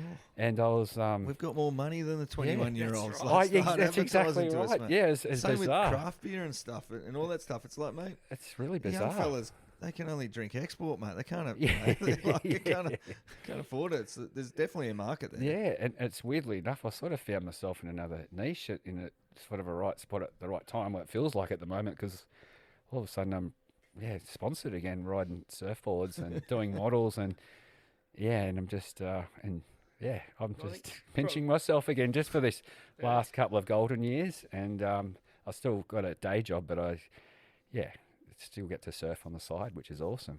I think for a lot of us, we just wondered where you went. Yeah. Just where's Margo?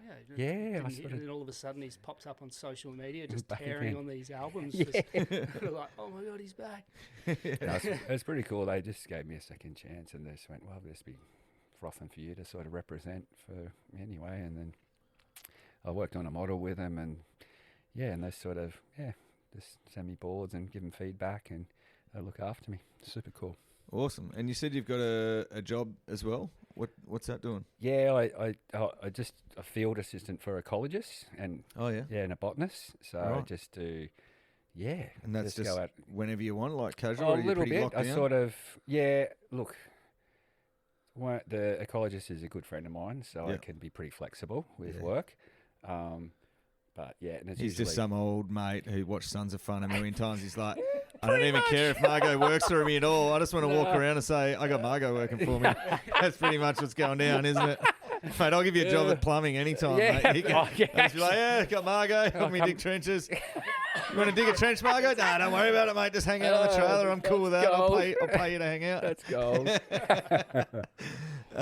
Mate, Ant-Man said that you were taking in a bit of nature because the waves have been a bit average the last couple of days, and I that have, probably lends to that job that you got there. And Well, it's funny because I when I did all that early travelling in my early years with my parents around Australia and stuff. yeah, you saw That's the right. infamous Ant-Man party animal in the wild, didn't you? Did?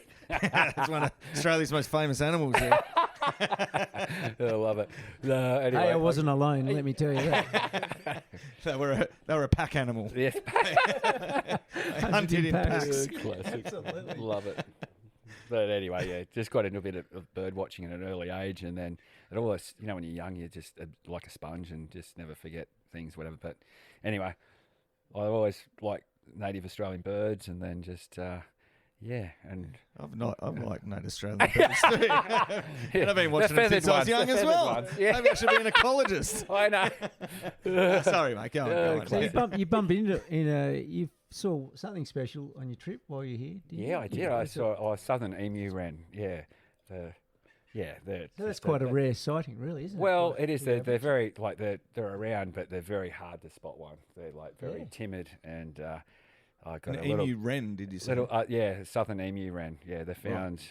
Yeah, on the south coast, South Australia, and southwest WA, and they're meant to be really hard to spot. Are they more like an emu or more like a wren? They're pretty big. Like, one's the smallest bird in the world, and one's the biggest. I don't know why the emu comes into it, but they've just got a different tail. So they're just a small little wren. Just a small little wren. They just look a bit different. Their tail feather is a little bit more, look like an emu sort of feather. That's probably why. There's like a strawy sort of long feather, but they're only very small. Okay. But I did a little call playback that played their bird noise. And, did you? And they sort of come out of the bushes and just classy. And I had my camera and this sat in this little dried stick for me, and I got the shot, and I was like, got the shot. I was like getting a 6-foot barrel at the box. It's amazing how different it is when you're older, eh? Yeah, so sure. I was like, yes. I'm going to have to say my favourite bird down here, which we get to see a bit, is the blue wren. Yeah, they're gorgeous. How beautiful are they? Epic. Yeah. Yep. I had the accommodation I was at, actually, one was tapping on the window, just trying, being a male, just being defensive. When I woke up this morning, one tapping on the window, I couldn't believe it. And I was just like, Was he saying it's offshore, Margo? it's offshore. Get out there. No, stay inside. You could fully see the Jack McCoy skit voice coming in the background there. Just like, Margo, it's on out there. Yeah, they're amazing. They're so electric blue, aren't they? Incredible. Is it true? I don't know. The rumor that they're not blue all year round. Is that right? No, they only when they're obviously mating season. Yeah, right. So they fully just turn blue. They get their suit on. Yeah, because I get heaps out the front. And so the most electric blue they are is when they're ready to mate. Right. Yep. Ready So, right. And are they blue at all at the other time of year? Do they go full brown? brown. They go full brown. Yeah. Wow. Yeah, right. Have you got your blue suit ready? I was waiting for it. Tomorrow night, I've got my blue suit ready. You got your blue suit ready. I am the blue wren of the single fin comp. Classic. It's mistaken for a Smurf, maybe. Yeah. No, joking. Oh, fun and games, mates. Since we alluded to the infamous Australian party animal, did you? I mean, I guess it was more tour orientated, competition orientated that era. But were you ever in your brief touring competitive career? Did you see that side of just mad parties from town to town, or was you? Yeah, it's just the way it was back then. It was sort of everyone loved to go out and have a beer and party and just have fun. And like through Europe, it was amazing, especially when all the Aussies got together.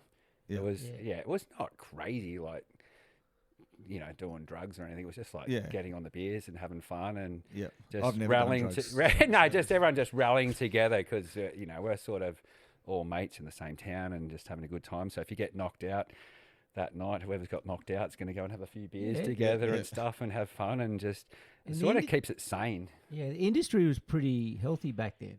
Yeah. Through the 90s and even the early 2000s through the 90s when Brenden and myself were doing a bit of touring, a few events, a lot of places were laying on, you get your cherried up before you even go, geez, because that's just all laid on. It's all part of it. It was such a healthy industry and it was so much fun. Yeah. And the comps, wherever you go, the companies and the comps, it was all just free for all and rip in, boys. They just looked after you so well back then. Yeah. And now it's so different, so tight. So different, I've got a good story for you. I think it's pretty funny.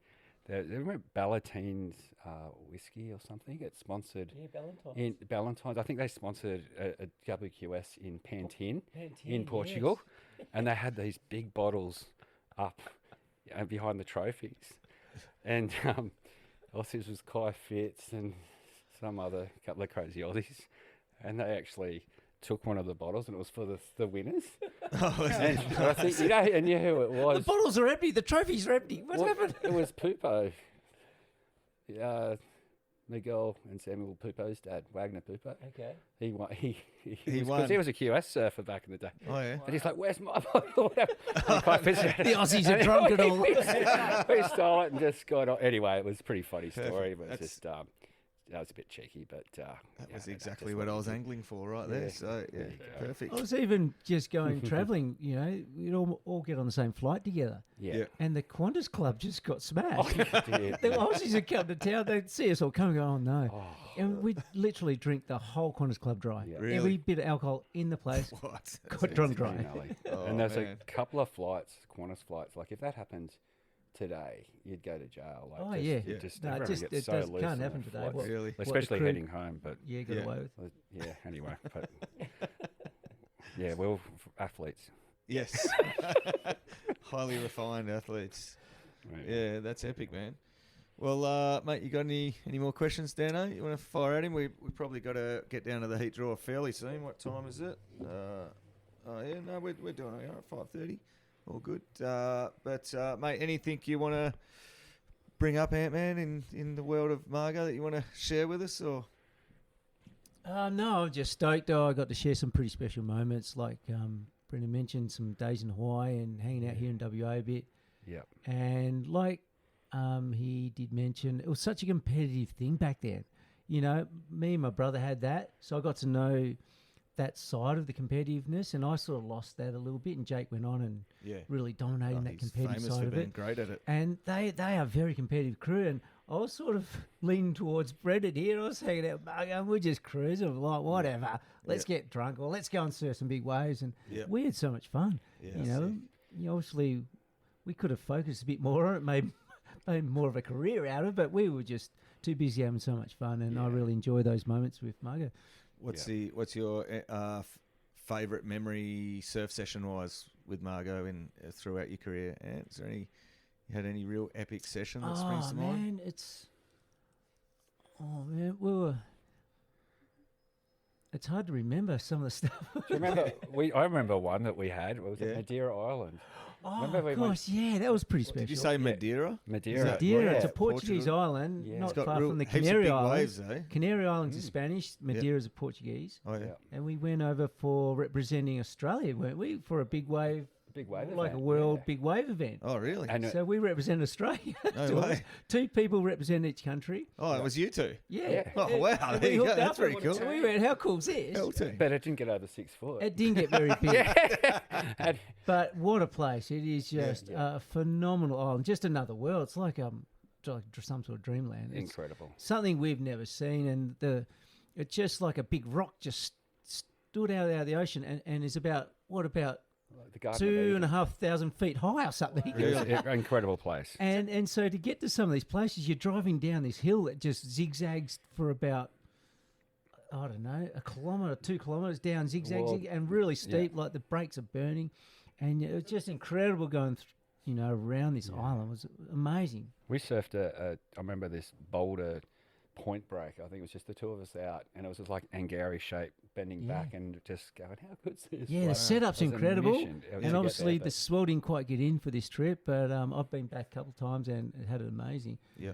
And incredible place to visit. If Yes. anyone wants something special. yeah. Yeah. I remember playing golf up there at about 2,500 feet or something. I don't know. It just felt like we're in the clouds trying to Really? play golf. Oh, that's cool. And it's on this rock island, which Yeah. it's not very big. But it's You like the drive- Garden of Eden. It's just like Yeah. the most tropical volcanic place. sort of. I think Rusty Long bought a house there.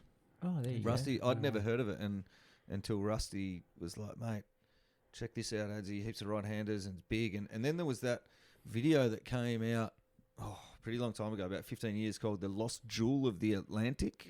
Did you ever see that one? And it was No. about how the premier big wave there was getting ruined by some harbour or breakwall or something like that. Yeah, that's where the comp was actually. They did build a bit of a harbour, a breakwall or something. Yeah, I think it has changed it. Yeah, apparently it used to be like really long as well as being big, and it's like half the length of it or something. And it was a whole movie came out. I think it was on like in the era when you got the the DVDs on the front of the magazines. It came with some magazine. Yeah. Wow.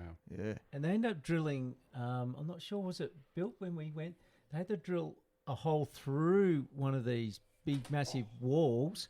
Oops. Because just to get to that wave next to where we're staying, it's like a 40-minute drive around, but they finally built this hole through the wall, so it only took 10 minutes to drive there instead of 40 minutes. That's what I remember. It was like such a mission to go and surf one of the waves. And it was only around the corner. We could have walked, but to walk around, there's all boulders. You could have paddled around quicker. You could have probably paddled, Yeah. to be fair. They went full So Switzerland. it is a mission to drive around this island. It was incredible, but yeah, it was what a place, eh? It was really different. Yeah, super cool. Yeah, that sounds cool. Mates, and is there any, you probably did a lot of travelling in those years, Margo. Is there anywhere that you haven't been to yet that you're like, man, I that's my bucket list, I really need to make it there one day? Or have you ticked most of them No, off? I reckon that I love watching some those YouTube clips. That Katie Simmers on that right-hander and Solly Maps to Bailey, that Nowhere. right-hand barrel. Oh, where was that my thing? God. That's That nuts, thing isn't it? looks crazy. Yeah, Dano would know where it is. I'd He's a love master to of give that a go on Just the stop right day. recording, we'll, find out where it is. Yeah. Dano is actually an absolute. His forte is like Discovery. and Any sort of- isolated You really? South Coast. I like that.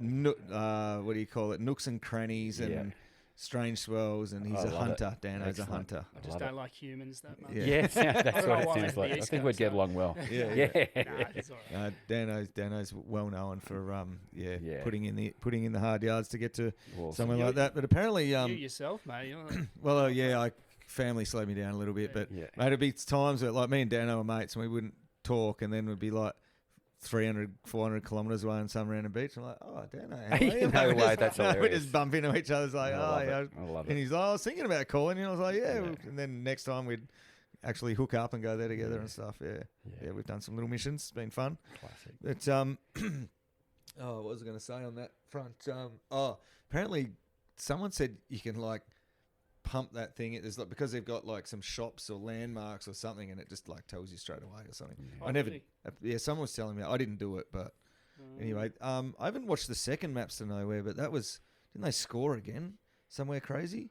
Where'd they go on the Yeah. second one? Didn't they go on the second one? There's been a few in the Yes, series. oh, I has think there? this one Yeah. came out. They were some island somewhere. I'm not sure where it was, but Yeah. that was Yeah.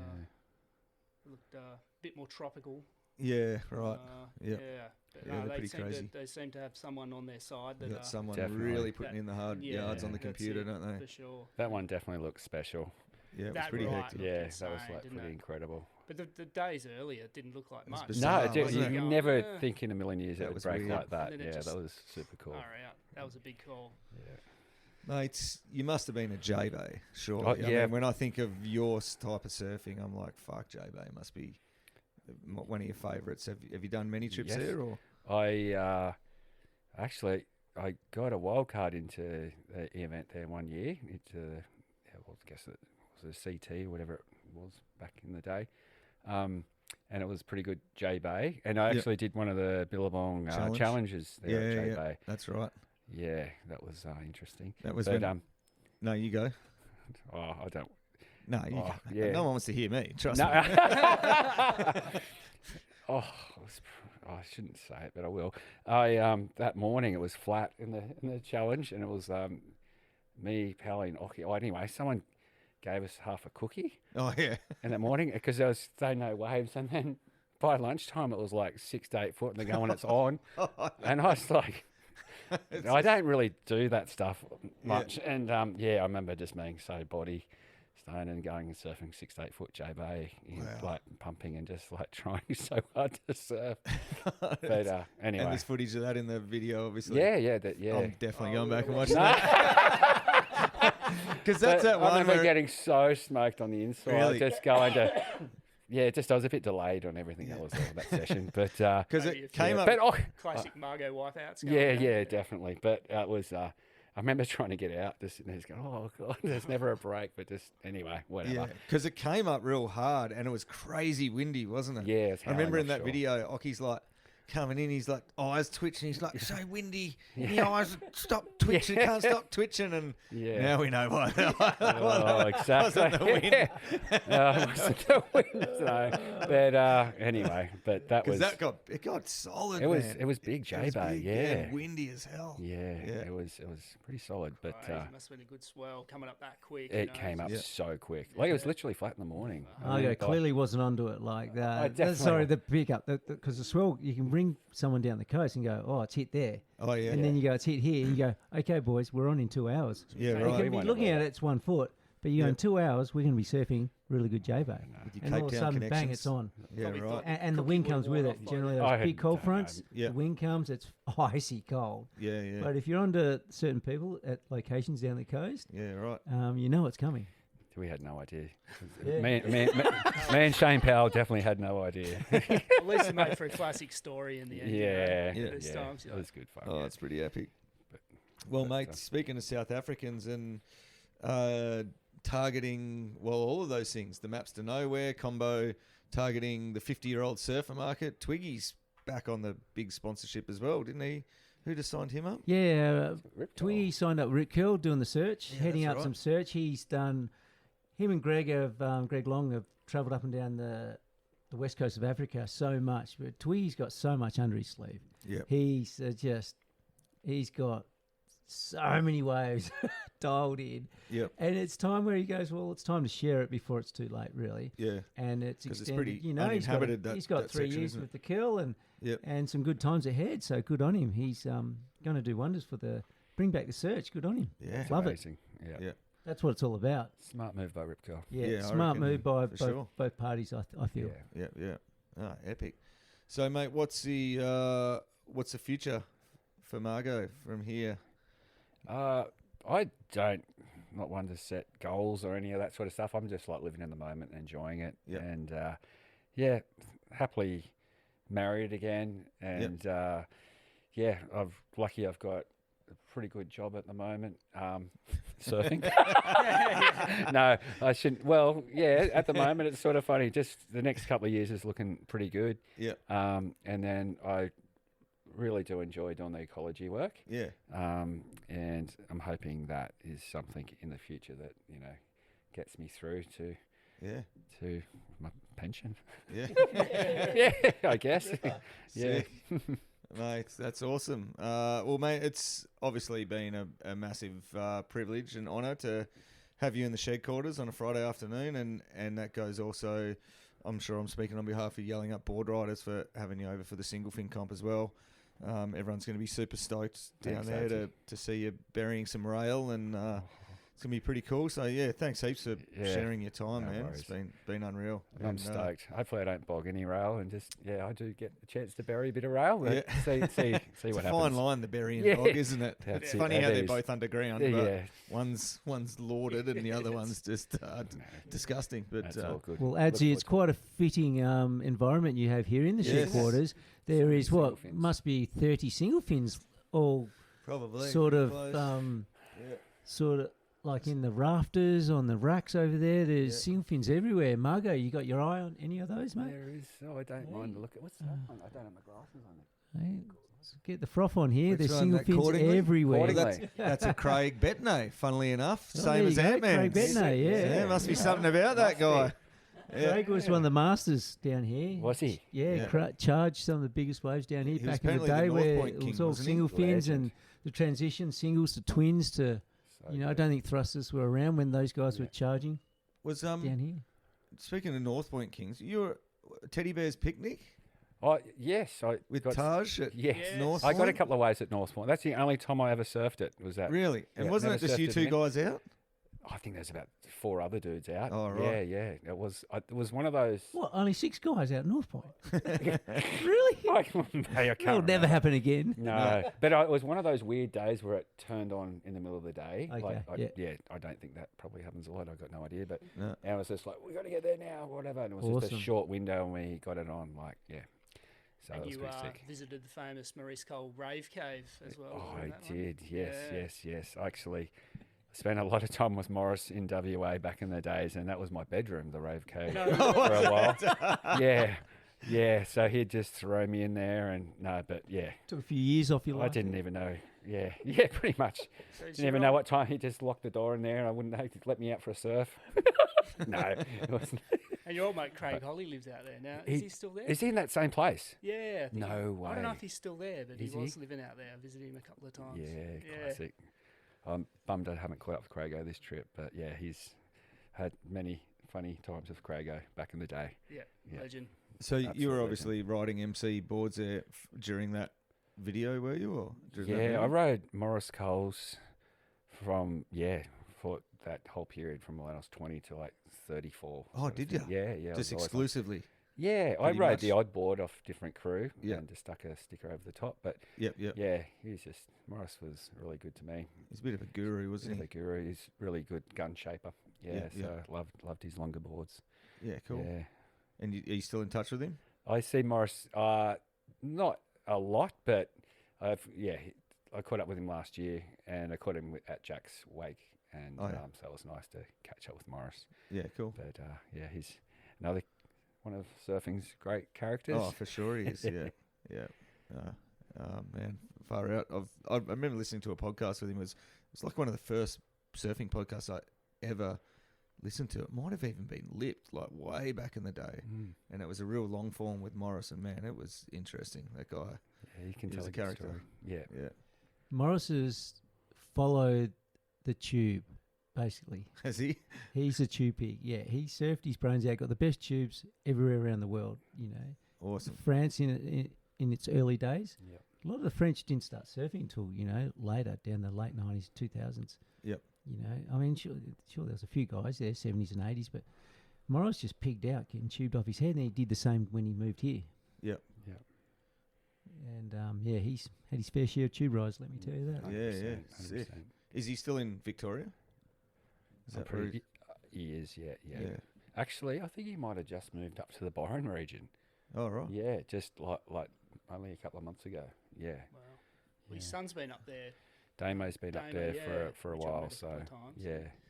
Doing those Varuna surfboards. I think Yeah, he was doing Verona boards, but not sure what happened there. Yeah. I think he's moved on to different things now, but yeah, I'm not sure who Morris is working with up at Byron now, but I know he's got a little plan. I think he always does. He's always moving on with something, but yeah, that's Morris. Need a bit of warm air after all Yeah. that cold air down Oh, Yeah. I don't know how his body moves, and when it's that, that's brutal down in Victoria. You must have Being some older. good memories of Bells and Winky Pop. Was there a good section in Pulse of Winky Pop, or There, Of you surfing there in was, there? yeah. Yep, Winky was actually one of my favourite waves. I love Yep. Winky. yeah, Just that long down the line wall. Yeah.